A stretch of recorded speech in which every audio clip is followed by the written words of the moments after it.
Il y a plus qu'eux qui vont passer à la télé. Je lui casse la carte. Oui, la passe. Je lui casse la cassette. Oui. Deux buts en 2 minutes.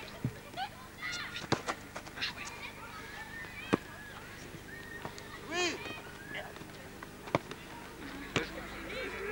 Ouais, Gérard.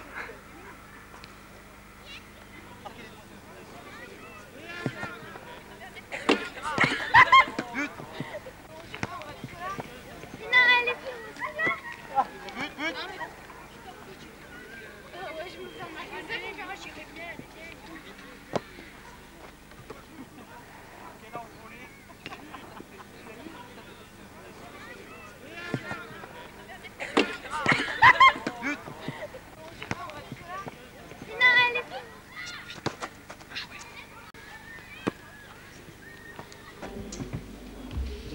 Oh, moi, je suis toujours prêt. Hein. Bon, Monsieur Gérard Courant, vous avez assisté au colloque ce matin sur les créations. Exact. Animé par des réalisateurs. Est-ce que vous pouvez nous résumer un peu ce colloque? Ouh là là. Résumer, toujours résumer. C'est comme un scénario. Il faut résumer un scénario en 5 lignes. Oui, je vais essayer de résumer. Ce que j'ai remarqué, en tout cas dans la partie du matin, c'est qu'on a beaucoup critiqué la télévision. Et je trouve ça tout à fait dommage parce que j'aime la télévision. Je suis même amoureux de la télévision. Et je déteste qu'on dise du mal de la télévision. C'est tellement génial, la télévision. Bon, je crois que... Enfin, je ne me souviens plus comment... Il y a un proverbe qui dit ça, mais enfin...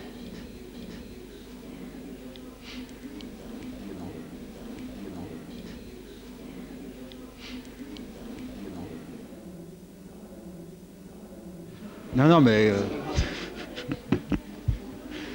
Non, là, je fais...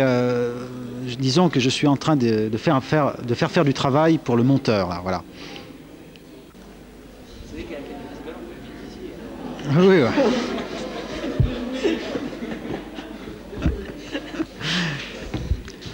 Comme j'ai mis votre nom en incruste. Alors, c'est lui qui pose les questions. Alors, oui, pendant le colloque du matin, tous les intervenants, surtout les réalisateurs, ont été assez critiques de la télévision d'aujourd'hui et on dit beaucoup de bien de la télévision d'hier. Moi, je pense que la télévision, c'est quelque chose de fantastique, d'extraordinaire, même mieux que ça encore, et qu'on est quand même assez grand pour savoir ce qu'on veut regarder. Il est quand même facile de choisir un programme. Et quand on regarde un programme qui ne nous satisfait pas, c'est quand même très facile de zapper, de passer d'une chaîne à l'autre. Et je pense qu'avec les chaînes qui existent aujourd'hui, on peut vraiment se constituer un programme vraiment remarquable tous les jours, et presque, je dirais même, je dirais pas à toutes les heures, mais quand même, disons les 6 chaînes de télévision françaises permettent de se confectionner des programmes vraiment très alléchants.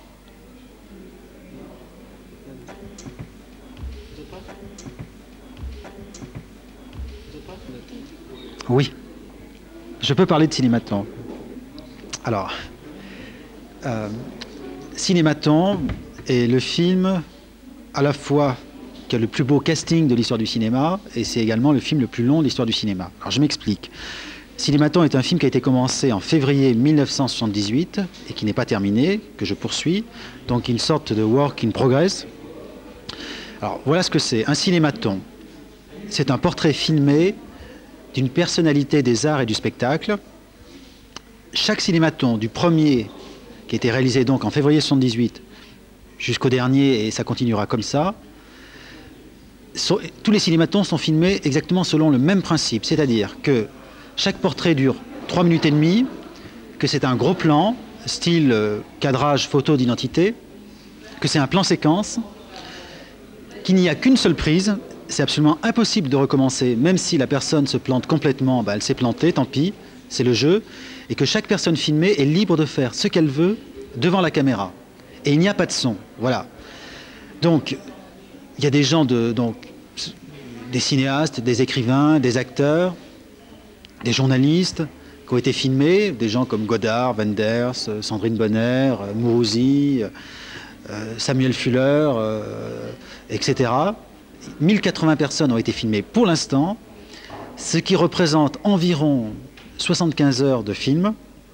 Et récemment, il y a eu une rétrospective intégrale au Centre Pompidou où on avait montré les 1000 premiers cinématons pour commémorer les 10 ans d'existence de Cinématon. Et donc, ce que je disais tout à l'heure, il n'y a pas de fin et je continue, je ne sais pas quand est-ce que j'arrêterai. Il n'y a pas de son pour plusieurs raisons. Alors, première raison, c'est parce que je suis, je dirais, un fanatique du cinéma de l'époque du muet. J'adore cette époque et je pense qu'on n'a jamais fait passer autant d'émotions dans le cinéma que dans cette époque du cinéma muet, bon, particulièrement dans les années 20 quand le cinéma muet était vraiment au summum. Bon, ça c'est une première chose. Une deuxième chose, le fait qu'il n'y ait pas de son oblige les gens à se montrer d'une façon complètement différente de l'image qu'ils offrent en général, par exemple à la télévision ou au cinéma. Ils sont obligés de se remettre complètement en question et vraiment, ils sont autrement, ils sont ni meilleurs ni moins bons, là n'est pas le problème, mais c'est un autre produit, je dirais. Et ça, c'est vraiment très important. C'est-à-dire que l'image que je donne d'une personne, en général, ne ressemble pas à l'image qu'on connaît de cette personne-là. Et dernière chose, et ça me semble très important, les projections des cinématons se passent toujours dans une ambiance absolument extraordinaire, indescriptible. C'est une sorte de happening. La salle de cinéma fonctionne, les gens participent, et il y a des cris, des rires, quelquefois même des gens se battent dans la salle. Enfin, il se passe toujours des choses qui sont complètement imprévisibles. Et je dirais, c'est unique. Il n'y a aucun autre film qui permet de faire passer une sorte de vent de folie dans la salle de cinéma. Justement à ce propos, est-ce que vous pouvez nous raconter une anecdote de la réalisation du cinéma? Ouh là là, il y en a tellement. Je dirais que pour chaque portrait qui a été filmé, bon, j'en garde des souvenirs. Mais je sais pas, je pense à Sandrine Bonner. Quand je l'avais filmé, c'était en juillet 82, donc elle n'avait absolument jamais tourné. Et c'était très drôle de la filmer parce que moi je prévoyais pas du tout qu'elle allait faire une carrière comme elle l'a fait. Mais bon, il s'est passé tellement de choses. Je me souviens par exemple Georges Le Gloupier qui est le personnage qui est spécialiste des envois de tarte à la crème sur des personnalités, comme il y en avait envoyé sur Godard, sur Bernard-Henri Lévy aussi. Et lui avait fait dans son cinématon une sorte de petit déjeuner à la machette où il utilisait du vin, du lait, de la farine, un seau d'eau. Enfin, c'était assez incroyable en 3 minutes et demie de faire autant de choses. Il avait fallu après 2 jours pour nettoyer l'appartement où on avait filmé.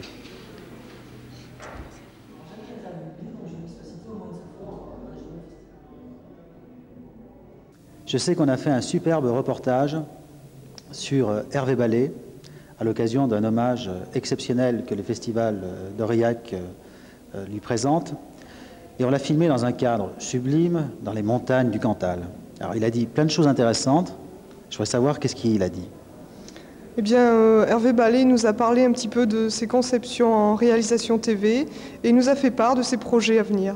Hier a eu lieu un colloque au théâtre. Pouvez-vous nous en parler, cher Gérard ?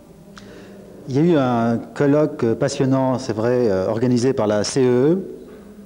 Il y a eu la projection d'un film et un diaporama absolument remarquable.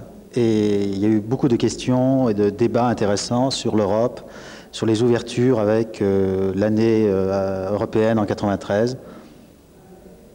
À refaire, bien sûr. Hier a eu lieu encore un colloque. Non, c'est pas ça. Hier encore a eu lieu un colloque au théâtre cette fois. Et Gérard, pouvez-vous nous en parler ? Alors oui, hier il y a eu un colloque avec la CEE. Il y a eu la projection d'un film qui était très beau. Et également il y a eu un diaporama absolument extraordinaire. Les gens ont adoré. Et dans ce colloque, on a beaucoup parlé évidemment de l'Europe, avec donc un certain nombre d'agriculteurs qui étaient dans la salle, avec toutes les possibilités qu'il va y avoir à partir de 1993 à l'intérieur de la CEE. Et il y a eu beaucoup de questions, beaucoup de débats, et c'était passionnant. On peut faire le au revoir tout de suite. pas du tout, non, mais là, pendant qu'on rigole, c'est bien. Donc on se dit au revoir là. C'est déjà fini. Non, il y a encore une question, on me la dira après. C'est bien de se dire au revoir maintenant. Ah bon, c'est plus compliqué? Ah bon, d'accord. Non, mais je pensais, d'accord. Bon, bah, vas-y alors, c'est à toi. Tiens, c'est moi qui pose la question maintenant. Alors, ça va être un reportage sur Hervé Mallet. Comment dire, Il s'appelle Hervé Mallet. Ballet. Le célèbre, là. Ça s'écrit B-A-L-E-T, c'est ça? Voilà, c'est ça. Non, ça, on évitera. On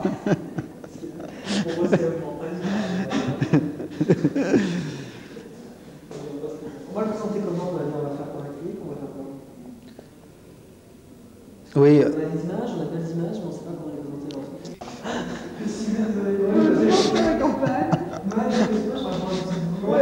Non, elle le fait exprès, bon.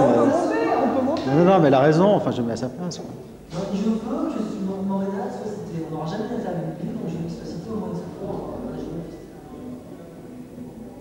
Voilà, à demain. Vous n'avez pas de l'oignon? Non. Bon, on y va, là? Noël. Je suis triste, parce que l'émission se termine. On va être obligé de se quitter. Alors, je vais te dire au revoir. Au revoir.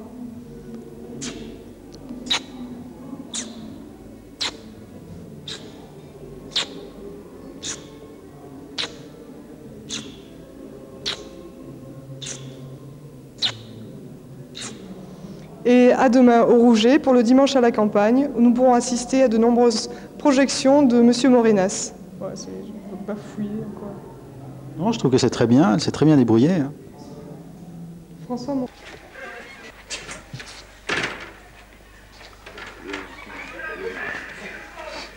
Limiter son écriture, ça va déjà faire un gars. Limiter son écriture, ça va déjà faire un gars. Limitation son écriture.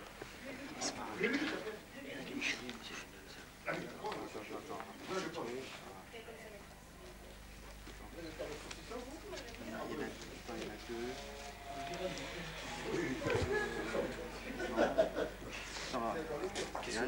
Voilà. Vous avez des scotch?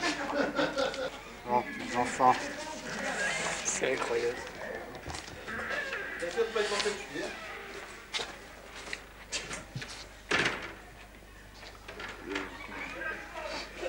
Il manque le R là. Regarde. Regarde.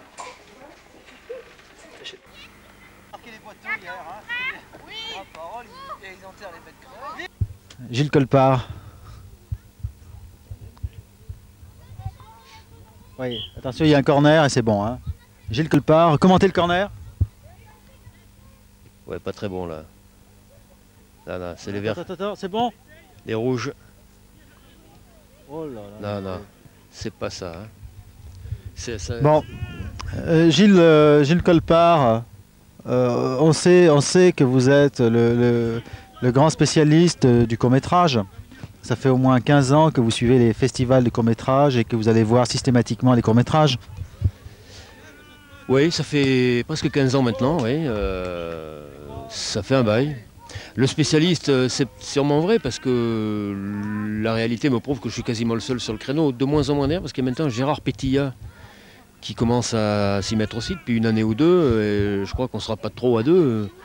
Alors, je crois que si je suis devenu spécialiste, c'est plus par manque de concurrence qu'autre chose. Moi, je ne cherche pas du tout de privilèges dans ce domaine. Je déplore même qu'il y en ait un.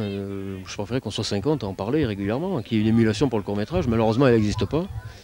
Ce qui fait que on fait comme on peut, quoi. Alors, quel est l'avenir du court-métrage?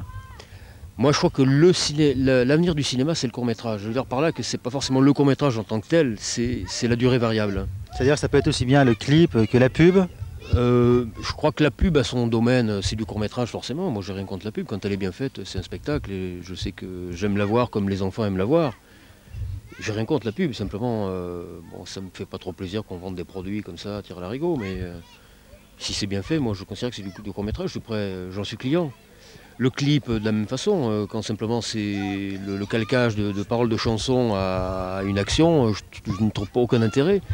Par contre, quand c'est une vraie création cinématographique, et j'en vois sur M6 qui sont pas mauvais, je trouve ça très bien, et je trouve même qu'il y en a qui sont beaucoup mieux que des courts-métrages de fiction qui eux peinent beaucoup à raconter leur histoire, à aller au bout.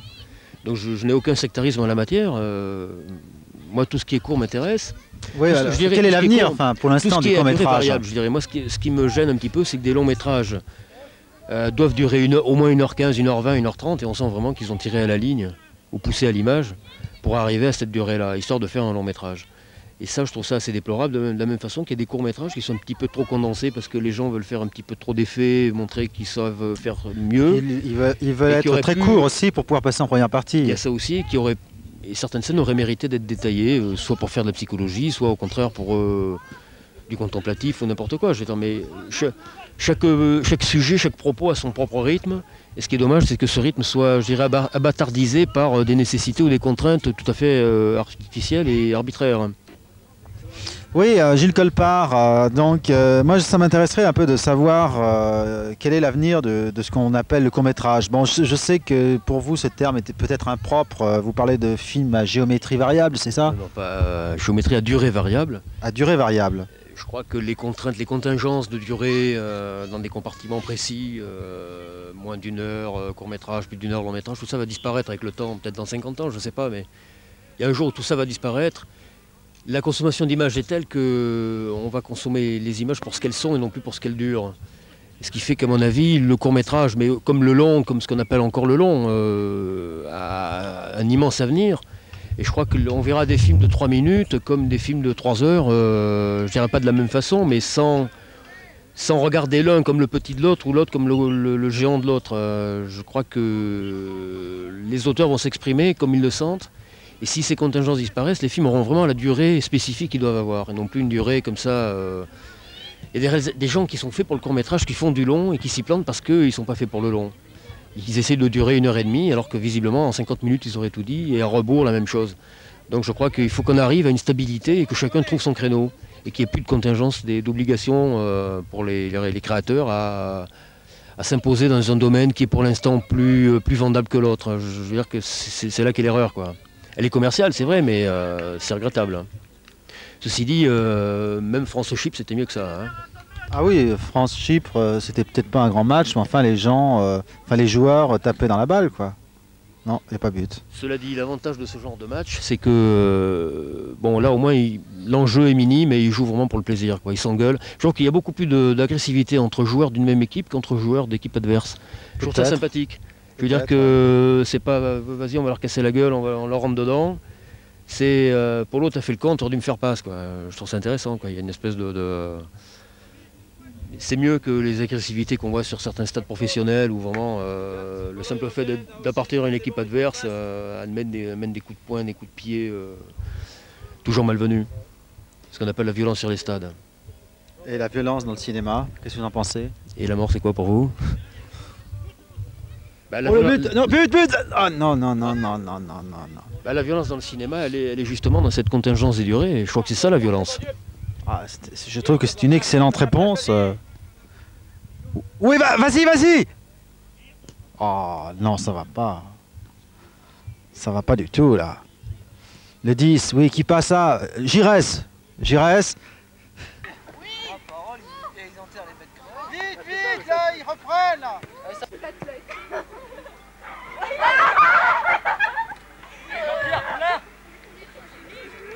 Ouais, Gérard!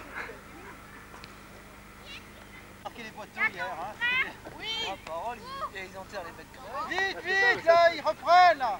Ça schlingue, hein? Vite, tape! Attention, tu vas passer à la télé. Je vais te le dire, moi. Il y a plus qu'eux qui vont passer à la télé. Alors, je lui casse la carte. Oui, la passe! Je lui casse la cassette. Oui! 2 buts en 2 minutes.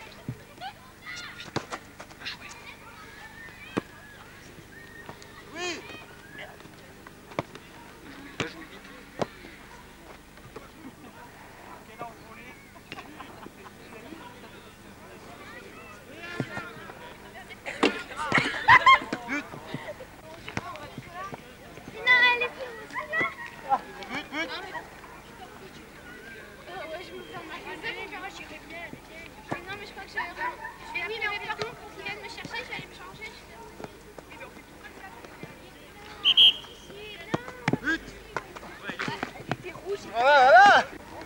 sûr, on se rend pas vraiment compte, mais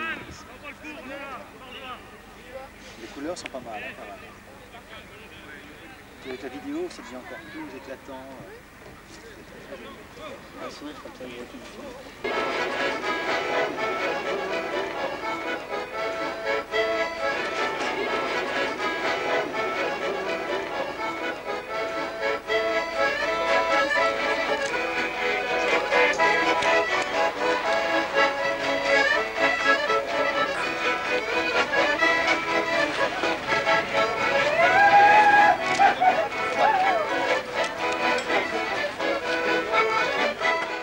Le stéréotype. Ce à quoi vous répondez, c'est du stéréotype pour nous, mais c'est pas du stéréotype pour les autres. Pour moi, c'est là que va le moins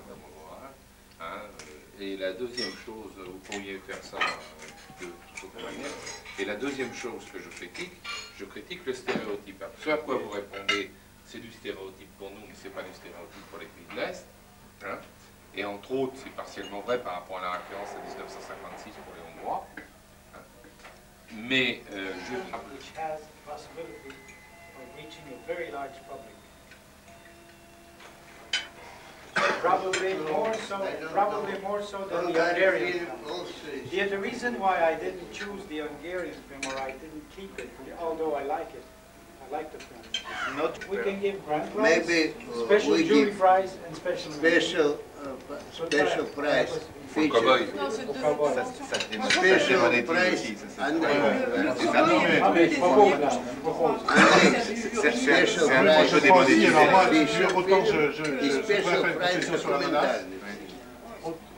André. Not in the line, really in the line of the festival. Yes. It's very easy to say it's an important film. Fait purement agricole, comme disait M. Baba. Alors on est en face d'une difficulté, parce que votre raisonnement, qui est juste à mon avis, plus on dit de prix, moins ça vaut cher, est un problème de sélection fondamentale, si vous voulez. C'est pas logique qu'on se retrouve avec pratiquement aucun... Enfin, je veux dire, on était tous d'accord sur 3, 4 films, 5... Il y a quelque chose qui ne colle pas. C'est aussi permis qu'il y a des vérités, c'est-à-dire que vous avez aussi des films qui ne sont pas des films qui sont d'une catégorie professionnelle évidente, et qui sont des films d'association. Merci beaucoup. Vous avez des films étonnants, c'est vrai. Physiquement, les films...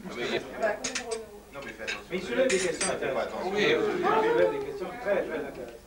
Moi, je dois dire que je tiens sur mon siège. Là-bas, ça doit applaudir à tout. Ah oui, ça.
Gérard Courant, donc, qui va annoncer la surprise de la télévision.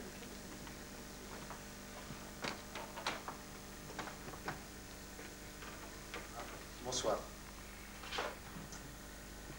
Je prends mon souffle parce que j'ai un texte qui est peut-être un peu plus long que les autres jurys. Alors, aucun prix de télévision n'a pu être malheureusement décerné à l'occasion du 9e festival international cinéma, télévision et monde rural d'Aurillac. Cette décision, prise à l'unanimité du jury, résulte tout à la fois des modalités de sélection et de programmation et des conditions matérielles et techniques de projection de l'ensemble des œuvres de télévision inscrites au programme du festival. Toutefois, nous entendons rendre hommage à l'obstination de Michel Amouzin et Christian Bosseno, qui ont œuvré au mieux des conditions qui leur étaient imposées par les services concernés. En effet, loin d'être un désaveu de l'initiative courageuse, intelligente et parfaitement originale des organisateurs de cette manifestation, cette décision veut au contraire mettre en lumière la nécessité de promouvoir la télévision de création dans des conditions optimales, que ce soit par l'étoffement de la sélection fondée sur des critères rigoureux ou par des possibilités de projection en tout point comparables à celles déjà existantes pour le cinéma. Ainsi, les membres du jury estiment-ils de cette manière non seulement défendre et valoriser la télévision en tant que moyen d'expression,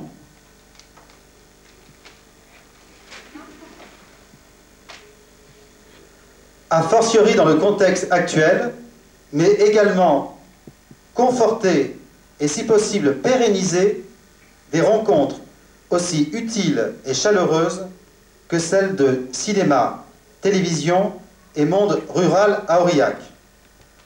Le jury tient cependant à souligner l'excellence du travail réalisé par Maurice Falvik pour son film L'Écho.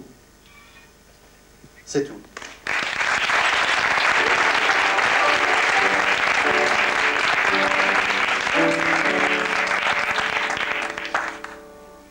Voilà, la télévision a toujours créé des surprises. Là, il y en a une nouvelle, c'est pas plus mal. Et nous allons passer maintenant au long métrage, à la sélection long métrage, avec le Grand Prix de la ville d'Aurillac.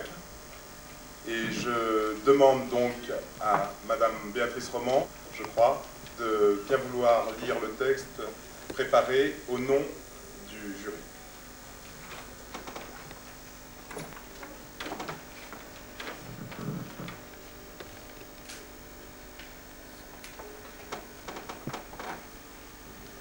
Alors, le jury, présidé par Alexandre Scuriti,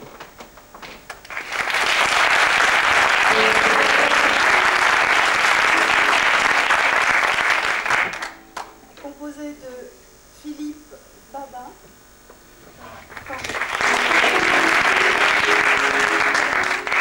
Yves Chevillotte,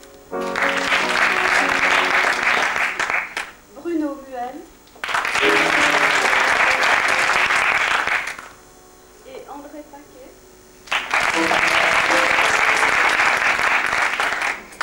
Et moi,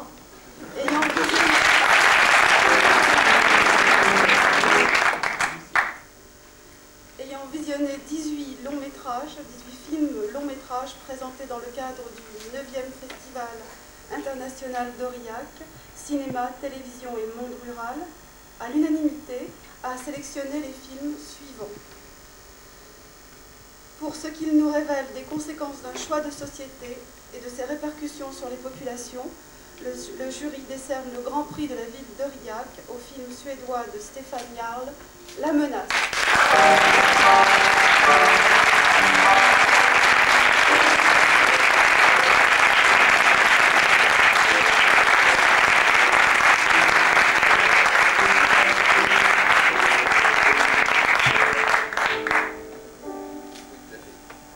Le metteur en scène n'ayant pu être prévenu à temps, forcément, puisqu'il vient de Suède et être parmi nous ce soir, j'ai le plaisir de remettre ce Grand Prix de la ville d'Aurillac au président du jury, qui le remettra lui-même au metteur en scène avec toutes nos félicitations.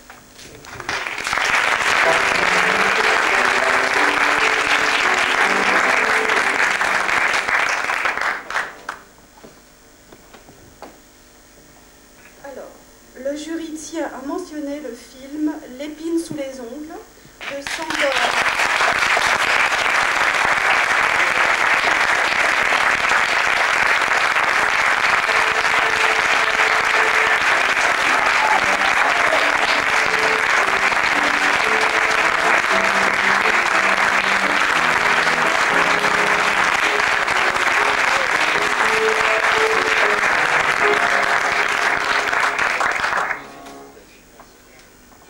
Les applaudissements en disent long et que tout ceci, votre œuvre a été très très appréciée.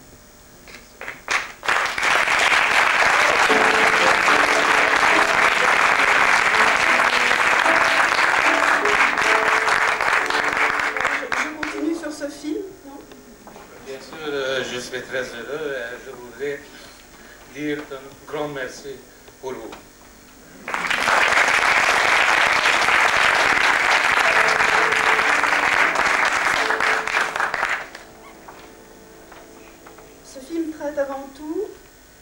Avant toute chose, de la liberté de création, mais en l'inscrivant dans un contexte rural.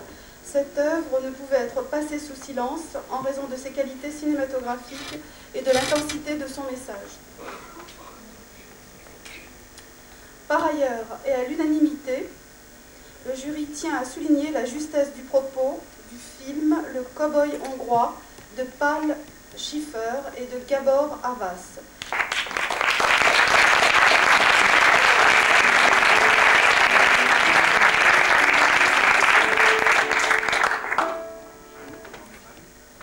Cette œuvre a su rendre le quotidien du monde agricole confronté aux nouvelles réalités du monde actuel. Voilà, j'ai fini. Merci.